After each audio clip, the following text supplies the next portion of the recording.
This is Burkittsville, formerly Blair. It is a small, quiet Maryland town. There are an unusually high number of children laid to rest here. Yet no one in the town seems to recall anything unusual about this time. To us, anyway. Yet legend tells a different story. One whose evidence is all around us. Etched in stone. Etched in stone. Etched in stone. Etched in stone.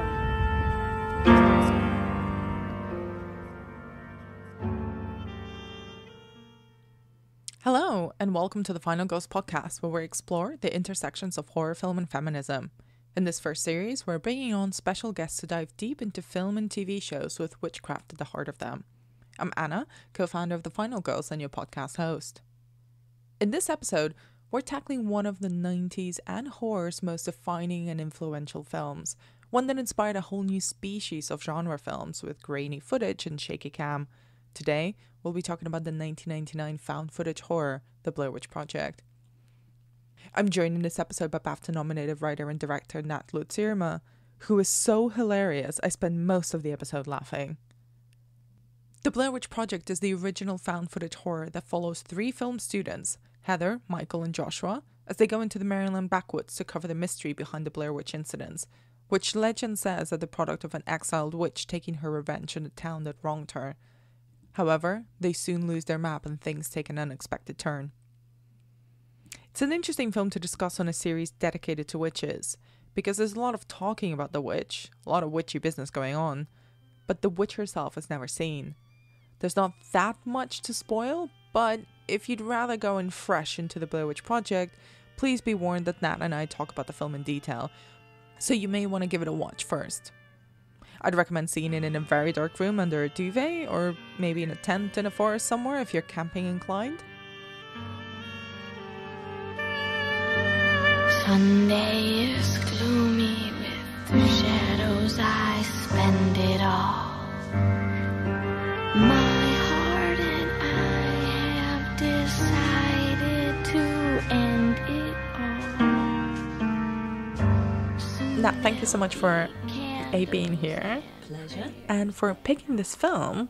It's quite interesting because I was almost on the fence about doing an episode on the Blair Witch Project until you picked it. Interesting. I felt like a little bit of a lightweight intellectual for going for it because we were discussing so many other films. We were like, I can very much discuss the politics of that, and like, it's really interesting. And like, I really loved the Blair Witch Project, although I hadn't seen it in years, and it's like, it's a very specific feeling when you say, yeah, I'm going to talk about that film on a podcast, and you sit to watch it maybe the day you're recording it, and you think, please don't be shit, please don't be really shit, and I've just remembered you fondly because I was young when I watched it. So when did you first encounter the film?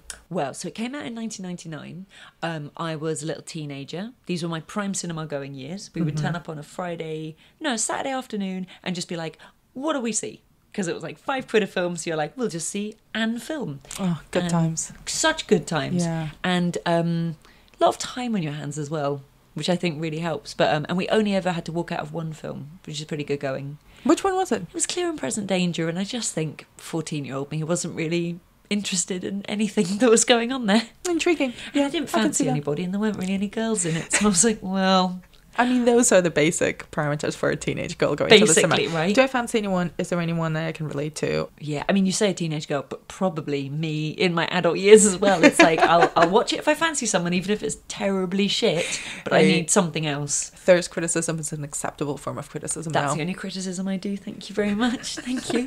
Welcome to my PhD lecture. So yes, 1999 it came out, and me and my friend Caroline are still very good friends. We are massive horror fans, but we are also massive emetophobes. We have a debilitating phobia of vomit. We both do. I've jumped in front of buses by mistake when someone on the pavement has like leaned over and I thought they were going to be sick, and I just instinctively leapt out of the way in the path of a bus, and they were just tying their shoelace. So I know I'm going to die at least. And all the reports were saying people were puking in the cinema. And I was like, that just added to the mythology of the Blair Witch Project to me. Like, not only are the three actors still missing, probably dead, guys, as I said to everyone at school, listen, guys, those three actors, they're still missing. They're dead. Yeah. So the mythology, kind of the marketing campaign around it, you were completely Suckered me bought into it. completely in. Amazing. I was a very naive child. I was right in. Yeah. So were you scared when you first saw it? Yeah, so scared. We finally got it from Blockbuster Video, I think, and watched it at home. And I don't think I could have watched it in the cinema, actually. I think it would have made me, got me a bit motion sick. The only thing I'd ever seen like that, was it at that time around then? Quentin Tarantino directed an episode of ER. And it was really all over the place on handheld. And I remember watching it and being like, oh, quite crazy. Oh, 100% did not expect that, but it makes complete sense. Yeah. So what did you think about test. it? What did you think about it rewatching it today? Much better than I'd anticipated. I was like, oh, I bet I'm going to watch it with my clever little head now. I'm an adult. I bet I'm going to see so many flaws in it. Probably won't be particularly woke politically.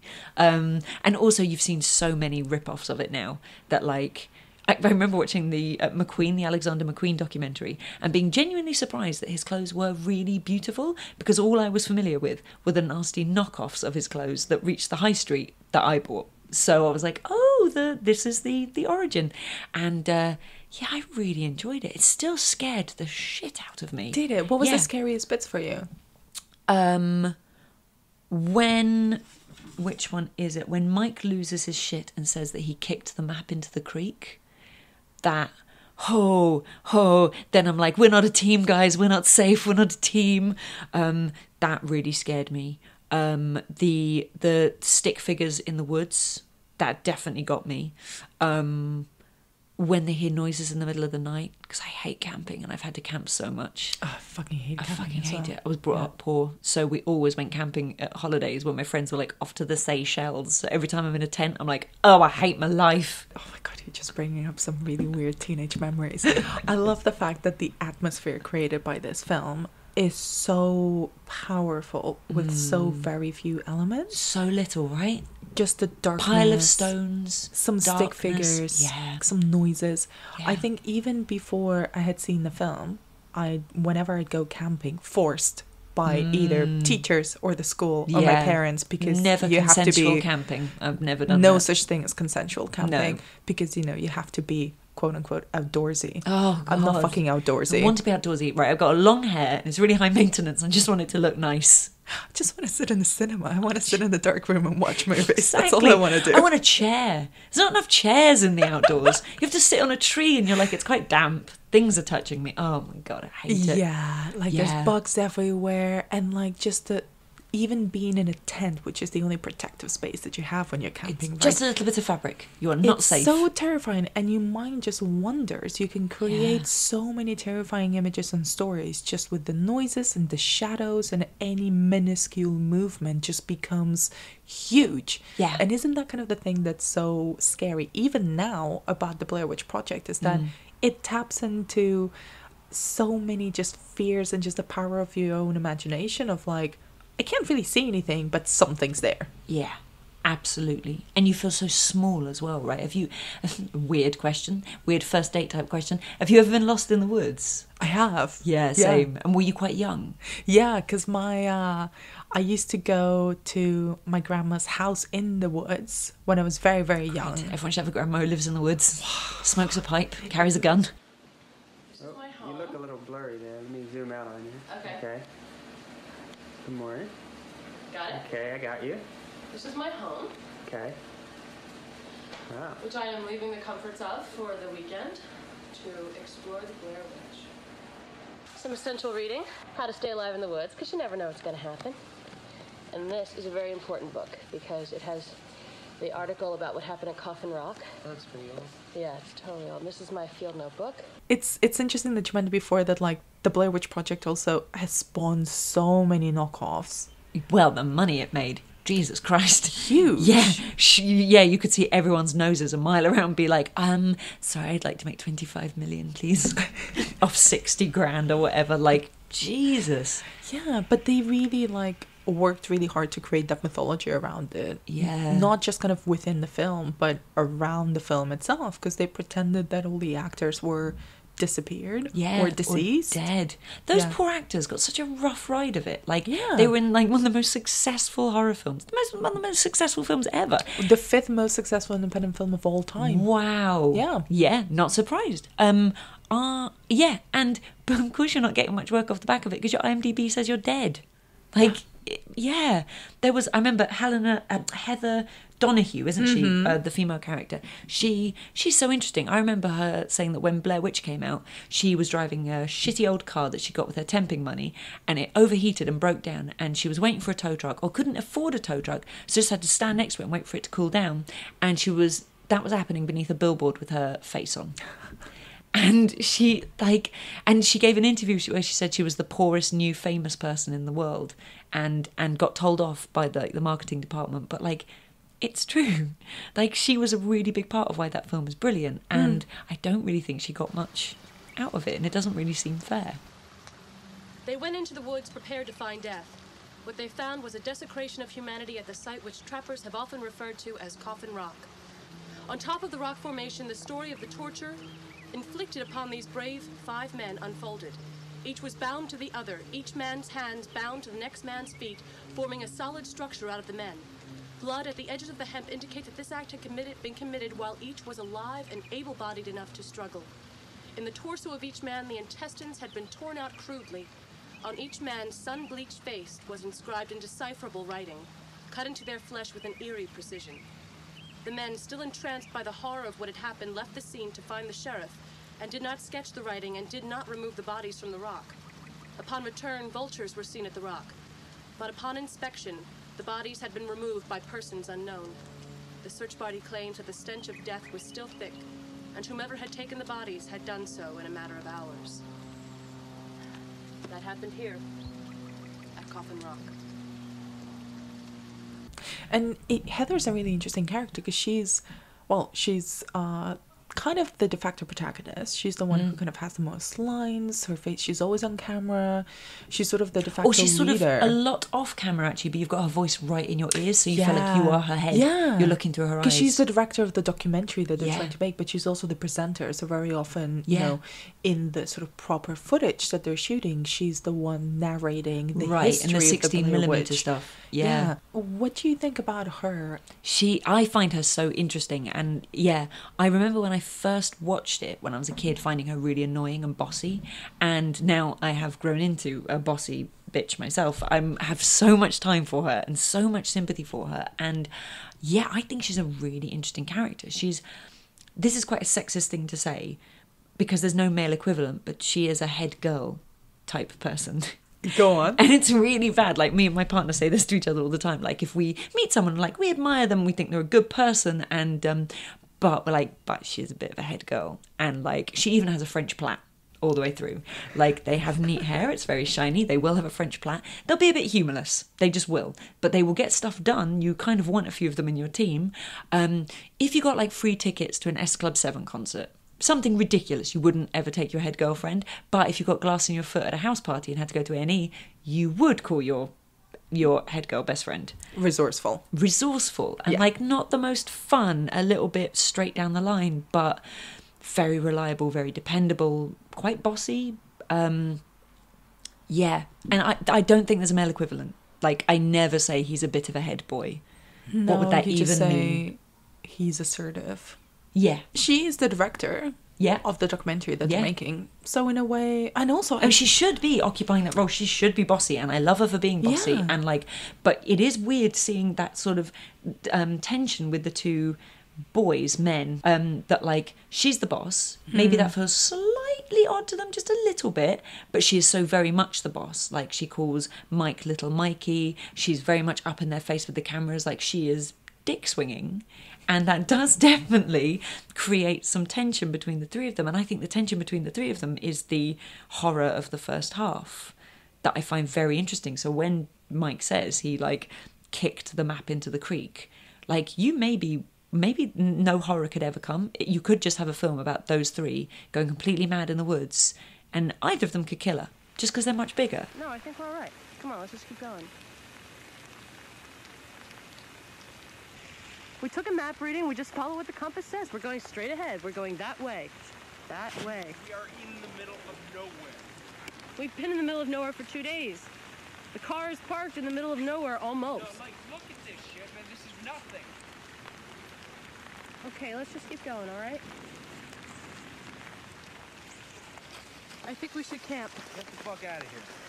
Why? Because you don't know where we're going? No, because I think we're still a ways off from the car and it's going to be getting dark real soon. Look, I'm not saying for certain. We're might not be... camping here. Maybe Get us we're home. near the Turn car. camera Maybe off we're and near get the us car. home. Give me the fucking map. Give me the map. Heather, give me the map. Turn the camera off. Give me the map. Turn the camera off and get us home. No, I'm not turning the camera off. I want to mark this occasion. Give me the map. The map is in my pocket. You're going to have to wait a second. You want to see the map? God damn! Shush. If we keep our heads together, we'll be just fine. Fucking bullshit!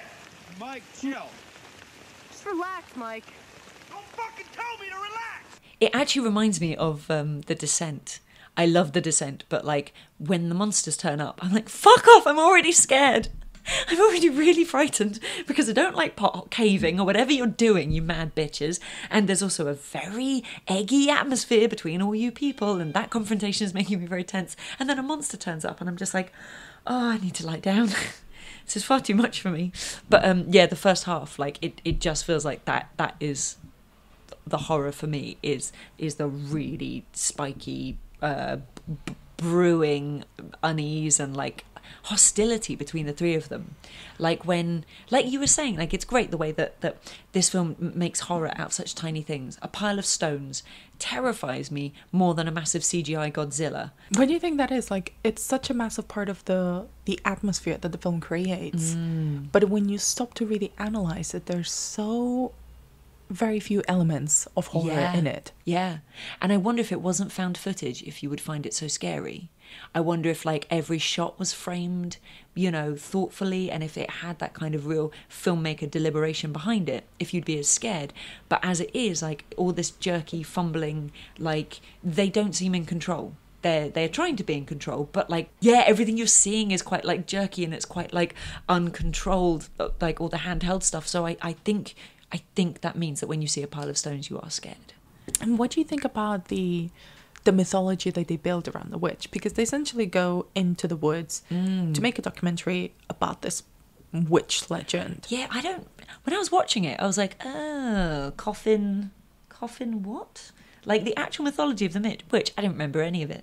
In fact, I rewatched it this morning. I don't think I could really tell you, except a load of men were like tied together in like a long chain, which made me think of the human centipede. And I was like, well, that would have been worse. And yeah, and people go missing, or like basically there's something bad in the woods, and that's sort of all I need to know. Because once they're lost and once they're all vulnerable and scared and things start turning up, it's actually the confused mythology that I think scares me most. You're not giving me something like a Bigfoot to look for.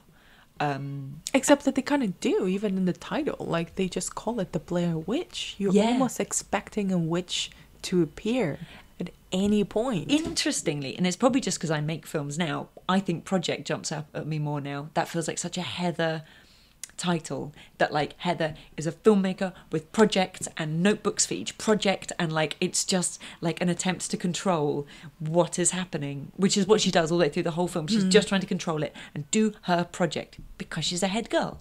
And it felt really rushed because I really want to get to camp, and it's 4:52 and we're going to be light. We're going to be losing light soon.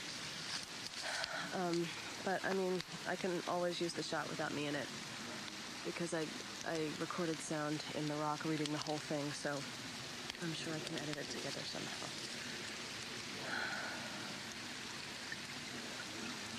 It's starting to rain. Because Blair Witch as well, it just means Tony Blair to me. Still Blair is Tony Blair. And like, it doesn't matter how good the film is or like how influential it is, it's not a very scary name to me. Yeah, so I don't really feel the presence of the witch. I just feel there's something, and that's good enough for me. That's so interesting. I mean, like, even the whole film is quite notable by the absence of the witch, but her constantly being present but invisible and just sort of talked about by different people. It's like, I completely forgot about the scenes from when I first watched it as a teenager to when I rewatched it quite recently at a screening, actually. So on the big screen for the first time in my life. Because I found it really funny, and one of the funniest bits of the film that I'd completely forgotten about was those interviews that Heather does with the locals when they are all talking about the legend of the Blair They're great Witch. scene setting, aren't they? Yeah. They're great casting, and apparently some were normal people and some were actors. We're doing a documentary about the Blair Witch. Oh, Have you heard of the Blair Witch? oh yeah, that's an old story. I remember Mr. Parr was an old hermit, Right. and he lived up on a mountain. He had a place up there, been there for a long time. You've heard of the Blair Witch Several times. several times. And what was the first incident? Well, I've heard stories about her from people and neighbors and stuff like that, but also I saw a documentary on the Discovery Channel or somewhere. Really? Once about her, about the ghosts and legends of Maryland. Yeah, it's a story my grandmother used to tell us all. Make us go to bed early. Really? Say if you stay up after dark or walk around the house too much, the Blair Witch would come and get you. Sort of in the winter, I guess, the fall or the winter 1940, some of the young kids started to disappear, and nobody knew anything about why they were disappearing. The creepiest, creepiest That's story kind of an about her omen, isn't it? that I ever heard was that two men were out hunting, and they were camped near the cabin or something that she's supposed to haunt, and they disappeared off the face of the earth. Really? Okay, it's all right, Ingrid. I'm just telling a scary story, but it's not true. It's not true. Yeah, I think, because something I love about horror, it's like, I was a stand-up comedian for about 7 or 8 years, and I think stand-up comedy and horror are so similar in that when someone begins telling me a joke, or when I begin watching a horror film, I'm like, go on. What are you telling me? And it's like watching sketch comedy as well. Like when someone walks in, the first lines they say, and you're like, okay, so what are you telling me? Which I don't feel like with the drama. I don't feel that they're like stitching things in place that carefully. And like, I think that's why a bad horror film is so annoying when you're like, but what? Because you didn't say that at the beginning. Why have you not what? Oh, but yeah, those at the beginning, and I think because it's so diffuse as well, like all the different things they know about the witch. That's how I feel. Like, so there was a guy who like killed 7 kids because the witch told him to. Completely forgot about that. Can't remember his name now. Yeah. Like, so who is the Blair Witch kind of pieced from all of these different bits of interviews and Heather's research that she talks about, the stuff that we see in the film, and also, you know, lest we forget, like the actual marketing campaign around the film, because that was such a big element of the film's success as well. So kind of, who is she? I mean, it's still not very clear to me. I mean, like she was a witch, right? Who was like driven out of the town when it was called Blair, if I'm remembering that right. And then she lived in the woods. I'm not saying she's your grandmother, but all the evidence is pointing that your grandmother is the Blair Witch, and you should bring it up at Christmas. But like that mythology means that I'm totally on the witch's side. I'm like, well, goddamn those narrow-minded townspeople. Yeah, you live in the woods.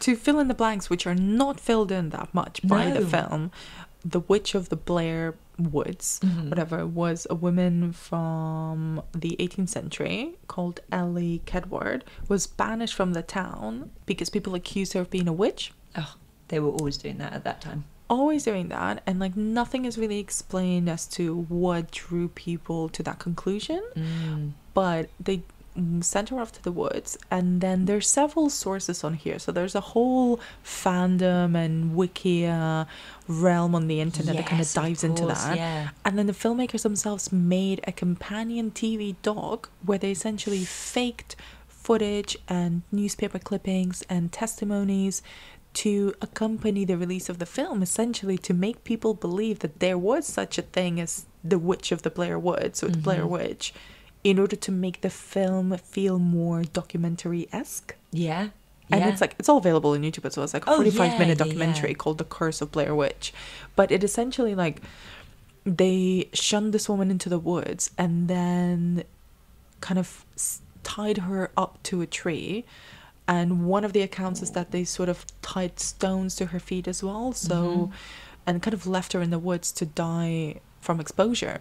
And then from then she became this figure that would push people to murder children, to do several kind of misdeeds of different kinds, like all related to, you know, really bad, nasty shit, like murdering people. See, did you need to know that to be scared of the film though? Because I feel like I don't need it.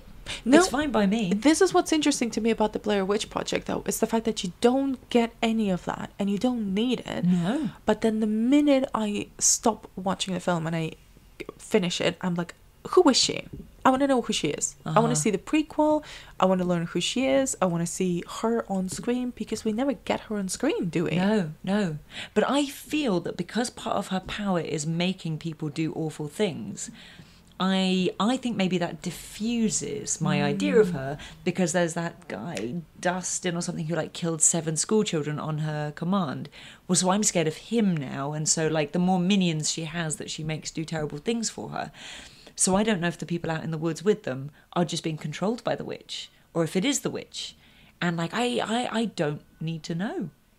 Which, I mean, the marketing department would be gutted to hear that, because obviously they put all that work in. But like, no, I'm such a credulous child. I'm such a credulous adult now. Like, tell me a story and I will believe the story while I'm watching it.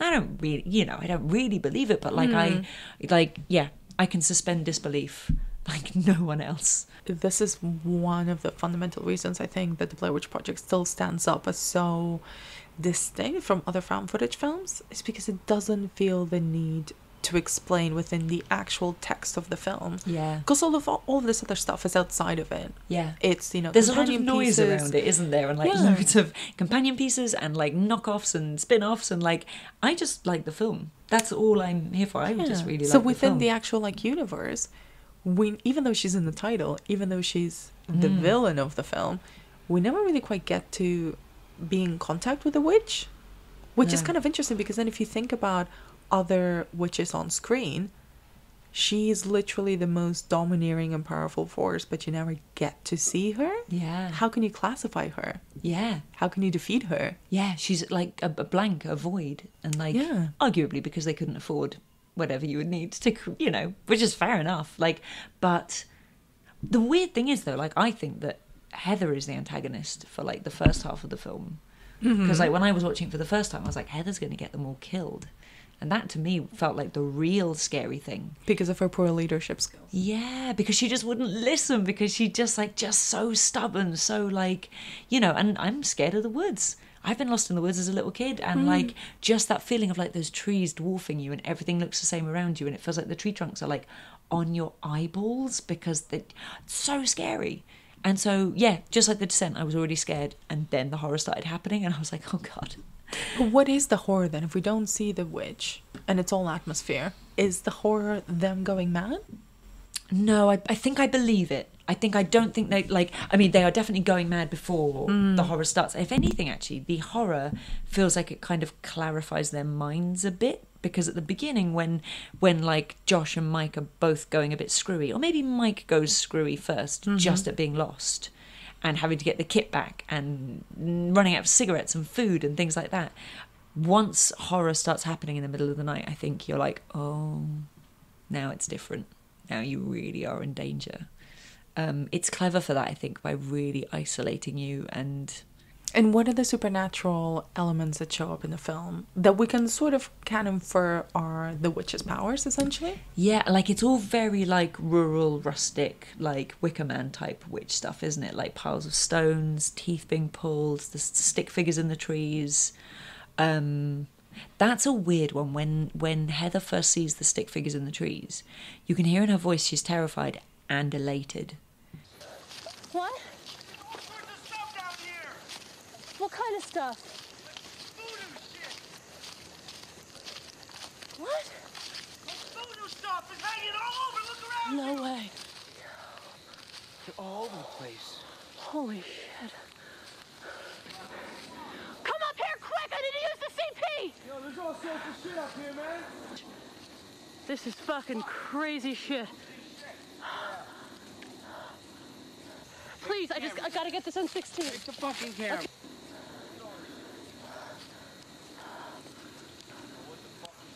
I have no idea. Because and that's scary as well, because I think she is your protagonist, but I don't trust her for a lot of it.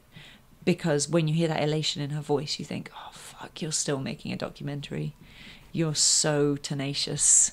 Like, But as a filmmaker, surely that's the thing that will make her a good documentarian. She'll be a great documentarian. There for the story. Yeah. At yeah, the definitely. expense of her friends. Yeah, I mean, you wouldn't want to be a grip on her documentary. That'll be a great documentary, but you'll come back with one leg and be like, no, really proud of it. But yeah, she's like, I definitely don't feel I quite trust her. And do you think that with Heather being the, let's call her the head girl, and our de facto protagonist but also antagonist, and do you think just because of the sheer fact that she is a woman and she's in this position of leadership and is sort of being more and more kind of not being trusted by her team, do you think there's a special connection between her and the witch? That's very interesting. Yeah, I don't think you ever think she'll get killed, right? I mean, right at the end, but when someone's taken from the tent in the night, it doesn't feel like it's going to be her. It's interesting how loud the men are in the day, in that really, like, bravado, scared young man type way where they're, like, yelling and shouting and, like, stomping around, and then as it gets darker, they get quieter and quieter and more scared. And, like, there's a hilarious bit where they're like, oh, don't light a fire because they'll know we're here. It's like, you've been singing, like, the Stars and Stripes sarcastically while you had a breakdown in the middle of the woods a few hours ago. So, like, they know you're here. But she's quiet all the way through. I think, like, she screams once. She really loses it when Mike chucks the map in the creek. But otherwise, like, I feel like she just feels less conspicuous. I don't know. I don't feel like she's going to be picked off. But she is. I mean, it's interesting when they try so hard to find the house. And kind of in the middle bit of the film, kind of the really disorientating bit is when they're sort of going around in circles and they cannot get out of it. Yeah. And they're kind of driven mad because they cannot find an exit. They want to go back. They decide they're going to go back. And then they can't. And they end up at this house, which is sort of very abandoned and kind of does it fit into what we expect from a witch's lair? Yeah, I guess it does suddenly make the mythology seem quite real. Because definitely at the beginning, like, I feel the mythology of the witch. I find that all very interesting, and I'm already scared before they reach the woods. And props to baby Ingrid, who I had to look her up, who starts shouting no, no, no, no when her mum is talking about the witch, and you're like, that is genius. Keep doing that, Ingrid. Keep going, darling. Little light in your face. And then very quickly I'm just scared that they're lost and they'll die out there. And then the house brings me right back to witchy stuff. But that's really interesting as well, that final scene where, like, it's suddenly for the first time 2 cameras. And because you've been so used to, like, just that colour handheld stuff, that, like, cutting between colour and the 16mm black and white, that's, like, it's, like, the closest it gets to, like, an aesthetic flourish, right?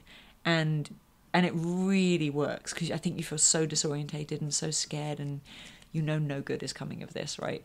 And there's that bit where you're sort of seeing the same room, but from those 2 different cameras, and it's like, I don't know which one is real. That's it. And it's like that feeling of when they see the same log again and they walk around in circles again and again, and I kept jumping when I'd see Mike because I'm expecting to find Josh, and I suppose you could be kind of like, you could read into it that, like, for the first time you're seeing 2 perspectives on this, because it really is Heather's perspective for so much of it.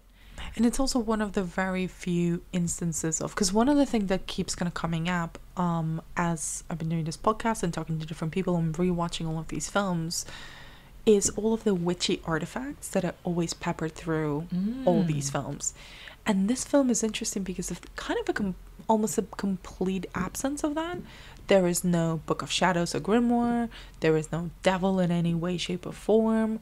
We don't actually see her. We don't see what she looks like. No. She's sort of talked about like an older woman, and an older woman who hurts children.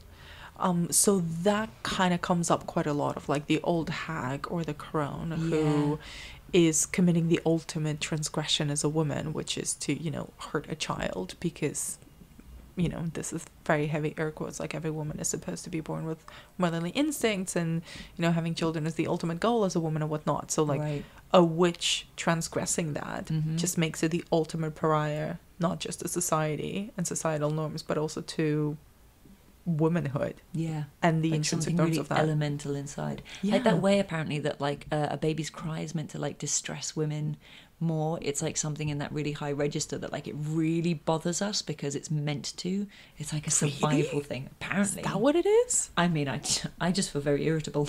But do you think there's kind of, especially in a rewatch, do you think there's any of those traditional elements of witchcraft that we see in the film at all, aside from the house, or is the house the only one? Well, I guess it is like the sticks, the tying, the like all the rest of it that does feel quite witchy and like interesting as well. So if you think about the idea that the Blair Witch is like transgressing female norms by hurting children, and Heather's kind of transgressing female norms by being like so bossy, so tenacious. So, and when I say bossy, I'm not having a go at her. Like, you know, bossy women run the world. Like, but yeah, that I wonder if there is anything in that. Maybe.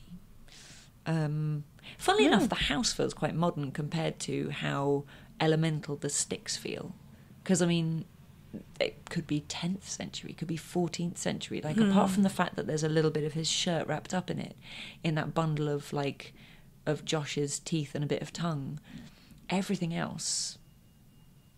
Because I always think that with books, right? Whenever a book comes out in a horror film, I'm like, oh... In Hereditary near the end, when like the book comes out, I'm like, put the book away. I don't find books very scary because they just make me think, well, that's been through a printing press. That's been manufactured. That's not. Do you know what I mean? Like, but there is something very normal behind it. But they're also scary when they contain forbidden knowledge. Yes, maybe I've just seen too many horror films where people open the book and they're like, oh my God. And it's like, we were already scared. I always want to read those books. But I get the same feeling when in all the serial killer films, you know, when they show the notebook, the diaries of the Twisted Mind or whatever. Or the wall where they're like, here's everyone I'm killing, here's why I kill. You're like, that's so It's convenient. always such like interesting, lovely collage. Lovely is probably not the right adjectives. It's always such interesting collages that are in the serial killer notebooks, like the ones from Seven. Right, you just like arts and crafts, don't you? So you will accept a serial killer. And a grimoire. Treating people terribly, doing awful things, but you're like, well, he's collaged. That's the main thing. He's stuck it all in his scrapbook. I'd be a terrible serial killer because I don't really keep notes of anything. Oh, I think it'd be a great one because I love keeping my notebooks. Oh, scrapbooking, suddenly felt quite competitive that you'd make a better serial killer than me. Oh God, I feel terrible about myself in many ways now. How was your day? Well, and I'll make a great serial killer and I won't. Other than that, fine, I suppose. I mean, arguably you'd make a better one because you wouldn't leave a trace where they write to-do lists. Yeah, right. In my little serial killer notebooks. Yeah. Bless you. So Harriet the Spy. Very. I loved Harriet the Spy. Of course I did, obviously. But I did say that conversationally I would see a shiny thing and just like run after it. So it's so interesting because like it's so weird. I don't think about the witch very much. That's what I find most fascinating about the film. That she is the whole reason for being of Heather and her project, of all of that experience, of, you know, the characters going there, of their deaths. You know, we presume she they're does presumed kill deaths. them in the end. Yeah. At the end, we're like, oh, she is real. And but I mean, there's so many horror films though where you build up this idea of something, and when you actually see it, it just isn't as scary. It just isn't. Like that whole famous thing about Jaws and the shark, and like, you know, I remember going to see the Meg. I was so excited about seeing the Meg because I was like, it's a dinosaur shark, and I'm very on board for both those things. And then when I saw it, I was like, yeah, it's big. I don't feel like it's like 100 times bigger than the Jaws shark, but I don't feel 100 times more scared for obvious filmmaking reasons. I was a bit like Godzilla and Mothra as well. When they fight, you're like honestly, in terms of fears, if Godzilla was outside our window, I would be very scared. But if we were trapped in this living room with a possum, which is much smaller than Godzilla, and like an angry little possum, I think we'd both be absolutely shit terrified. 100%. Yeah, that's a real genuine... That's like the pile of stones thing, isn't it? It's like something's coming for you. Yeah. That's a very immediate, very real problem. But also, it's quite interesting because the witch is also the one figure in horror, I think maybe next to the vampire, which has always like been positioned as male, mostly. Whereas the witch has mostly been gendered as female. but also highly sexualized and all very often presented as either like an old hag or a crone, or as a kind of voluptuous, seductive young woman who is using her beauty to lure people in, be that men or children, for her own nefarious needs or whatever. So it's quite interesting that the Blair Witch Project just doesn't give us anything at all. Like, you know, if you want to dive into the Wikipedia of it, you can assume that Ellie was, an older woman and fits more into the old crone image of the witch. Yeah. But we don't actually get visual confirmation of that. And is that retrofitting, really? Like, I feel like that's sort of retrospective stuff about that we didn't really have. And So the more I think of an old woman living in the woods and just like having to make a fire and pee in a bucket, then I'm like, well, none of this is very scary. So like, don't tell me these things. And I just be like, God, I bet that house was drafty in winter. And then I feel quite sorry for her. But like, it doesn't let us, like, it doesn't specify what kind of witch it is. So it kind of lets us completely conjure up anything, because she's so amorphous. She doesn't really have a body. No. But she's got all these powers. She's no sex at all in this film, is there? Nothing sexual, nothing at all. Like, no. There isn't even any sexual tension in between any of the three main characters. No, massively none. Complete absence. Yeah. It's probably the crone witch has been more prevalent than the sexy witch, would you say? I don't know. I mean, I don't have hard statistics. I'd like to see some hard statistics on that, please, if you don't mind. What sort of ramshackle podcast is this if I don't have statistics on sexiness of witches? Because something interesting happened to you, actually, at one point in your life. You had an encounter with the Blair Witch. Yes, that is a really kind of scary story. To kind of make ends meet, my dad and I would go fishing down by Taffy's Creek. Right. And, it's in Burkittsville. I was laying down on the leaves, a pile of leaves, kind of watching my pole and looking up at the sky. Sure. And all of a sudden I felt like something was near me. Right. Kind of an eerie feeling. It was like a woman, only on her arm and on her hands and everything. It was like hair, like a real dark, almost black hair. Like a horse. Like fur? Yeah, like a fur, like horse fur. Then her arms, she had like a shawl. Right. Wool shawl over her. And she scared you? She threatened you? And she didn't say anything, but she just kept staring, and then she opened up her shawl. And what was under there? And under it there was hair on her body like a horse. So she was hairy from head to toe? Yeah, and her legs, and you could see How about she was her a face? female. With just kind of like strange looking. One of the most iconic kind of old crone witches are the witches from Macbeth, aren't they? Yes. Yeah. And that's when, well, if we're going to talk about my work, if you bloody insist. But I remember reading Macbeth when I was probably at school, and there is that line where he's like, so withered and so wild in your attire, and like just starts telling these women what they look like and how unattractive they are. And I just like, it really reminded me of stuff men would yell at vans out of van windows at me, and it's like, wasn't asking for your opinion on what I look like, thank you. And the moment I thought of that, I was like, oh, that's the film, isn't it? Like three normal, quite outdoorsy women who perhaps could do with some moisturiser, but it's not perfect, are we? Encounter some hoity-toity lord who's just like, you're so ugly, you must be witches. And yeah, it's true, isn't it? Like that ugly witch thing. Yeah, you just don't get that, do you? Like vampires as well in particular. There's never been a plain vampire. No. That's their whole thing.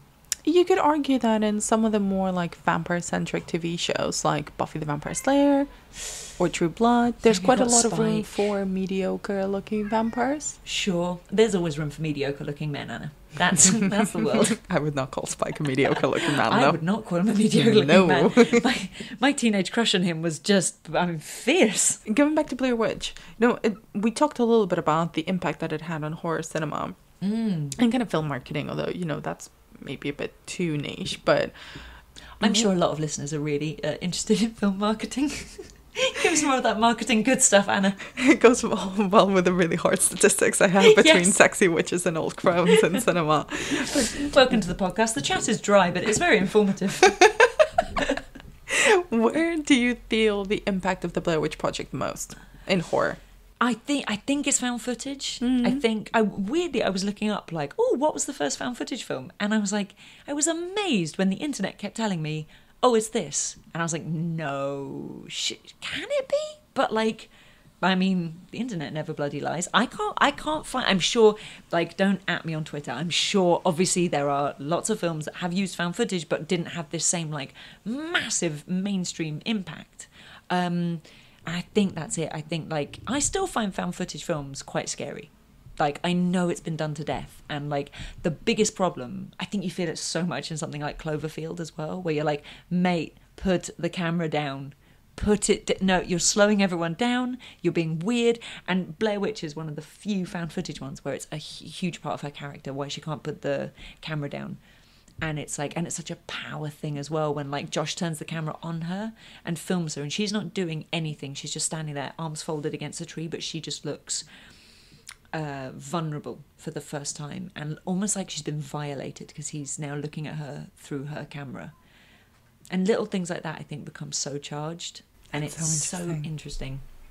And have you seen the subsequent films that expand the franchise? I've watched a bit of 2. I really struggled with 2. No, Book I of haven't Shadows. really.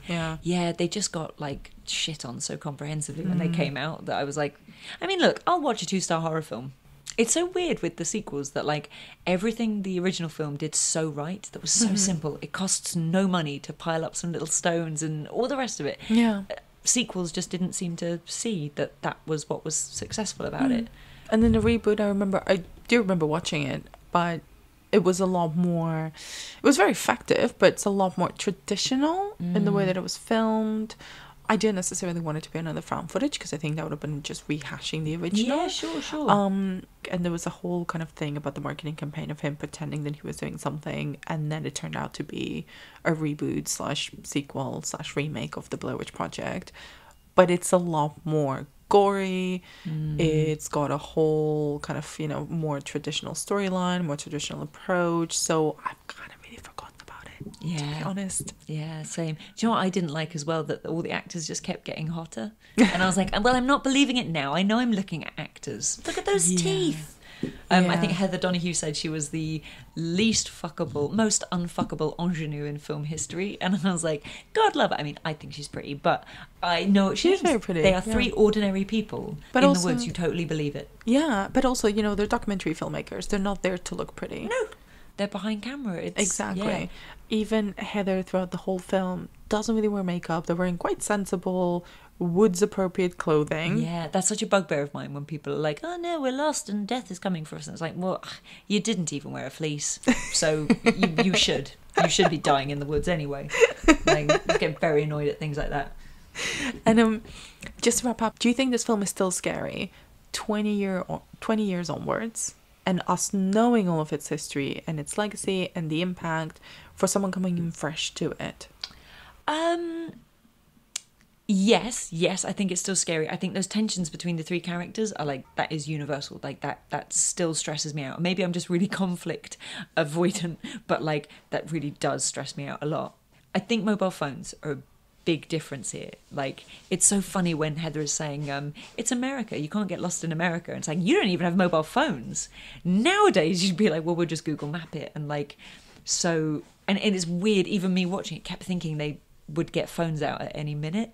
And it did make me think, we've lost an awful lot of horror by the fact that you always feel connected to something. But also gained a whole new brand of horror where that connection is broken for some reason, and then you're completely stranded and don't even have the basic skills to know where you are. Yes, that's very true. And actually, I just shot a horror film a short where the horror is inside the phone. And so, because there's only so many horror films we can write where we're like, well, I've got no reception. Oh, well. And like, you have to at some point, like, embrace the technology and be like, fine, we do have phones. We could call the police at any point. However, we have to find a reason why that won't save us. I think the only reason it might not still be scary is simply because of its success, that it's now, it was so influential. It's been pastiched so many times and just copied and just influenced so many things that it's such a shame that I think if you watch the original after seeing so much found footage flooding mainstream horror cinema, you'd feel a bit like, why is this different and interesting? But if you saw it in 1999 or 2000, it would have blown your tiny mind. I think the least you know about it going into it now, the better an experience it is. Yeah. Because if you know its history, it takes away the believability of it. Yeah.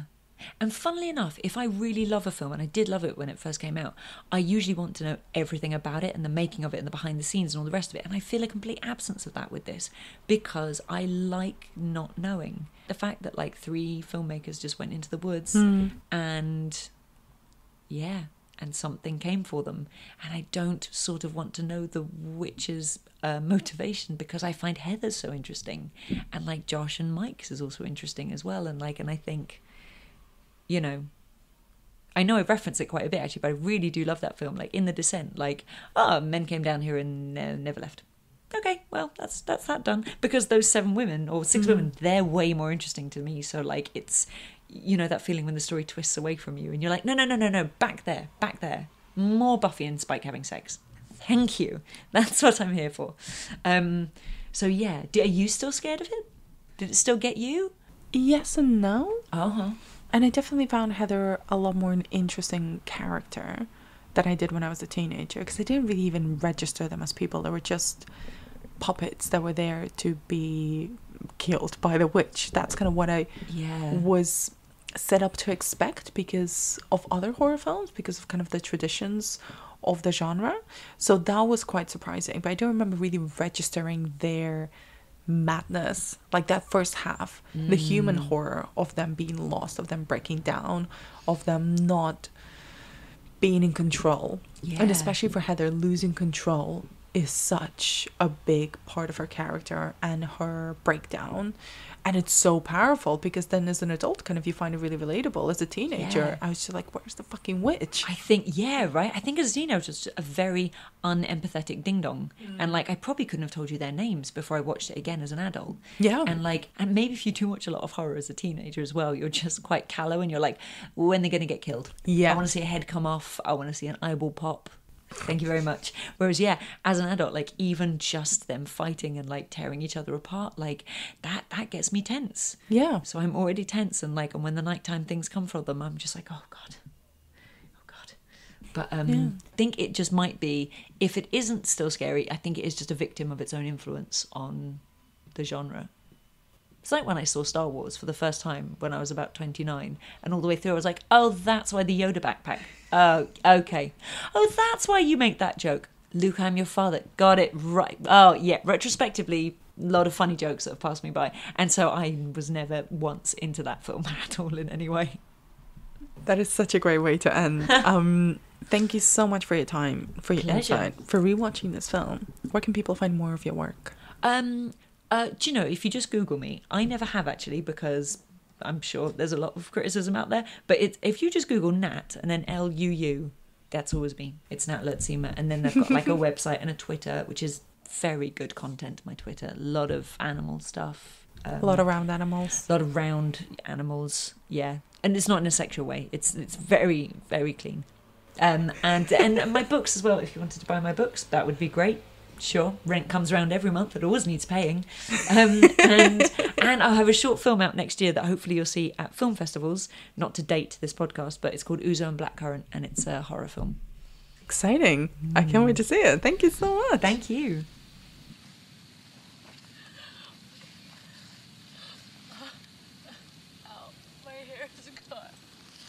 And that's it for another episode of the Final Ghost podcast. Please do rate, subscribe, and share your nightmare camping stories with us on social media. You can find out more about what we do on thefinalghost.co.uk, and follow us on Twitter, Instagram, and Facebook at thefinalghostuk. You can also find Nat on Twitter at Nat Luurtsema, that's with 2 U's, and I am on Anna B. Demented. Thank you for listening, and stay tuned for more witchy goodness next week.